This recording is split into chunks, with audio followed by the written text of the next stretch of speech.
Hello, I'm Rebecca Eddy of Eddy and Shine Group, Personal Finance Managers.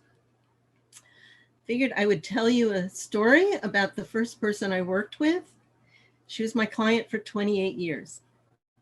In 1990, she was going off to a foreign country with her husband and her little daughter, and it was going to be away for 6 months, and they needed somebody to pay their bills. So she asked me as a friend to do that, and she gave me her checkbook and gave power of attorney, temporary power of attorney, to the husband's secretary. And she gave me a huge pile of bills, of bank statements, and a list of all the bills that need to be paid. So I would go weekly and pay bills and write the checks, send them off to the secretary to mail, sign and mail. In that big pile of bank statements, I sorted through, and it was a huge job. Anyway, after they came back 6 months later, they decided they wanted to keep me on, and I went through a whole series of process with them. He became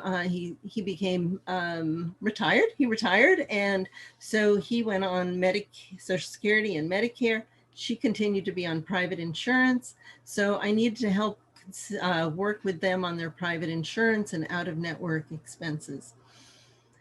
At the same time, shortly thereafter, he became ill and could no longer handle their investments. And so I worked with her on her investments, and she decided she wanted a new investment advisor. I helped her find an investment advisor.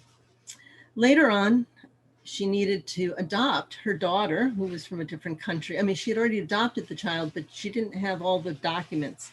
And so I worked with her on getting all the documents necessary to give her daughter full citizenship. Then her husband passed away. He was considerably older than she was. And so I helped her move everything from his name into her name. She also hadn't created a will, so I made sure that she got a will and power of attorney in place. And eventually she got Alzheimer's. And so she needed to move, and her daughters took care of the move, but I took care of all the sort of back office kinds of work of moving papers and things. But I also then worked with the daughters to help them work with, identify an elder law attorney who could help them set up trusts so that the money that they could put that aside and have it available to her, but she would not be misusing it as she lost executive function. And then I continued to help her as I could. In any case, this is representative of many of the different things that we've done, working with people who are busy professionals, people who are going through retirement, people who are aging and needing to move or downsize. I'm Rebecca Eddy of Eddy and Shine Group.